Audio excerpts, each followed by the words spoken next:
क्या अब आपके बच्चों की किताबों में बाबर, अकबर और औरंगजेब के बारे में कुछ और ही पढ़ाया जा रहा है? क्या एनसीईआरटी के इतिहास की किताबों से मुगल और दिल्ली सल्तनत को हटा दिया गया है? और क्या इसमें डार्क हिस्ट्री नाम से कुछ नया जोड़ा गया है? नमस्कार, मैं हूं मोनिका सिंह और आप देख रहे हैं इन खबर दिल्ली। आज हम बात करेंगे एनसीईआरटी की बदली हुई इतिहास की किताबों पर और जानेंगे कि इस बदलाव का मकसद क्या है और इसके पीछे की बहस क्या कहती है। सबसे पहले बात करते हैं बदलावों की। क्लास 7 की इतिहास की किताबों की अगर बात की जाए तो उसमें से मुगल साम्राज्य, दिल्ली सल्तनत और मुस्लिम शासकों से जुड़ी पूरी यूनिट हटा दी गई है।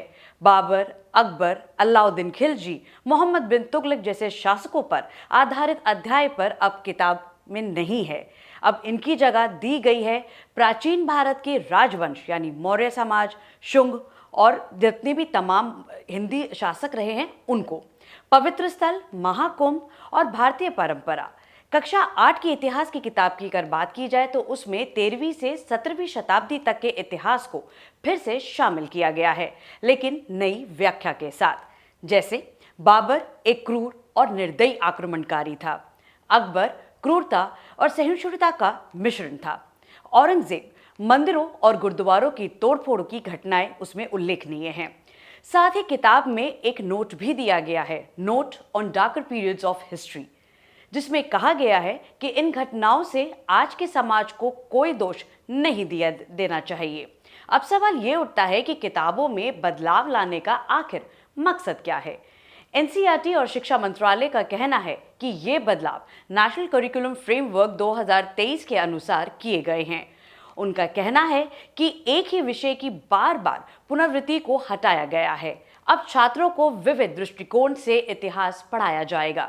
मुगलों को हटाया नहीं गया, बल्कि कक्षा 8 में स्थानांतरित किया गया है। इसका लक्ष्य भी साफ है कि फैक्ट बेस्ड, थीम बेस्ड और गहराई से विश्लेषण वाला इतिहास बच्चों को पढ़ाया जाए।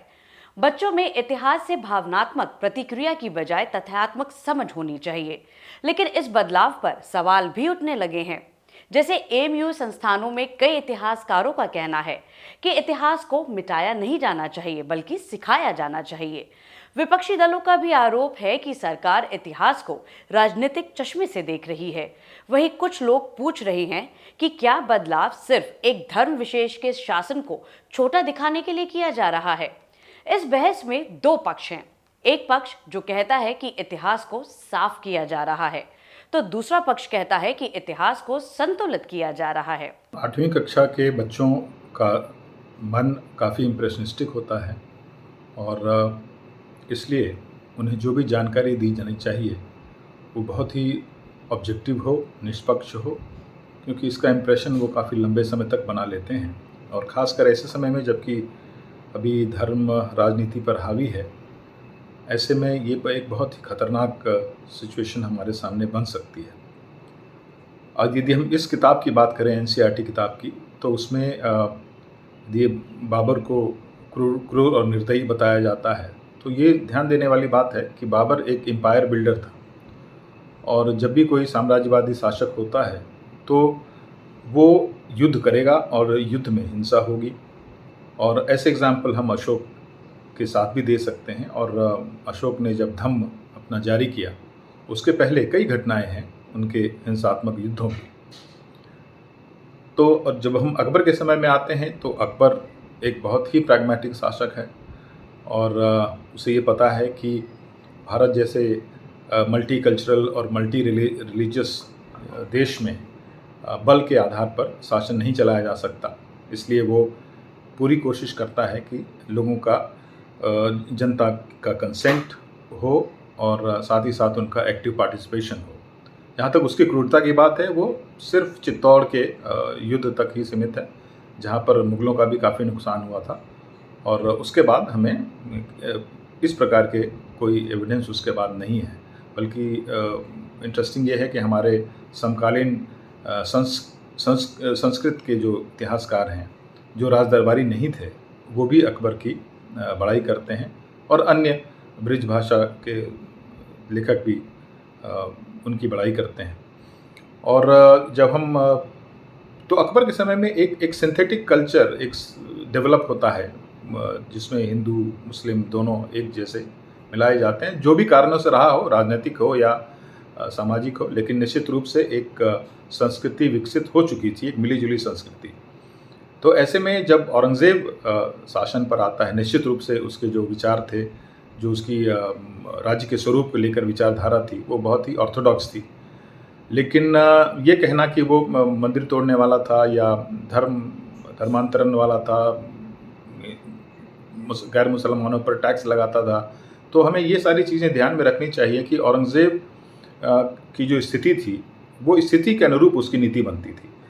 तो यदि हम एग्ज़ाम्पल दें जज़िया की, तो जज़िया वो लगाना चाहता तो 1658 में जब वो शासक बनता है उसी समय लगा देता, लेकिन वो पूरे 22 साल तक वेट करता है और 22 साल के बाद जब उसे बीजापुर और गोलकुंडा पे आक्रमण करना है, तब एक रिश्वत के रूप में वो जज़िया लगाता है ताकि उलेमा या मुल्ला वर्ग जो बहुत दिनों से उसे परेशान कर रहे थे कि आप जज़िया लगाइए, तब वो जज़िया 22 साल के बाद लगाता है। सिमिलरली जब डेक्कन में जाते हैं तो डेक्कन में वॉर चल रहा है मराठों के साथ, तो औरंगज़ेब कहता है कि जब तक युद्ध चल रहा है तब तक हम वहाँ पर जज़िया नहीं लगेगा, तो प्रैक्टिकली जज़िया वहाँ पोस्टपोन हो गई। सिमिलरली जब हम मंदिर तोड़ने की बात करते हैं तो वहाँ पर भी वो बहुत ही सेलेक्टिव है। वहाँ पर भी हम देखें कि कुछ ऐसे मंदिर तोड़े गए हैं जहाँ से राजनीतिक अपोजिशन उसको होता है, और उसकी मंदिर की जो नीति है वो भी यूनिफॉर्म नहीं है, वो बदलते रहती है हमेशा। और इसके विपरीत हमारे पास मंदिरों को सुरक्षित रखने, पुजारियों को सुरक्षित रखने के भी फरमान है औरंगज़ेब के, जो बड़ा ही एक फेमस फरमान है जिसको बनारस फरमान 1659 का कहते हैं, जहाँ पर कि वो स्थानीय अधिकारियों को आदेश देता है कि वहाँ के पुजारियों को पूजा करने से परेशान ना किया जाए, ताकि वो साम्राज्य की भलाई के लिए ईश्वर से कामना करते रहें। अब सवाल उठता है कि क्या इससे बच्चों की सोच बदलेगी? क्या इतिहास अब ज्यादा संतुलित तरीके से पढ़ाया जा रहा है या फिर आने वाली पीढ़ी को एक अधूरी कहानी बताई जा रही है? पेरेंट्स को चाहिए कि वो खुद किताबें पढ़ें, बच्चों के साथ डिक्शन करें, ताकि इतिहास सिर्फ किताबों से नहीं, क्योंकि वो सोच से भी बनता है।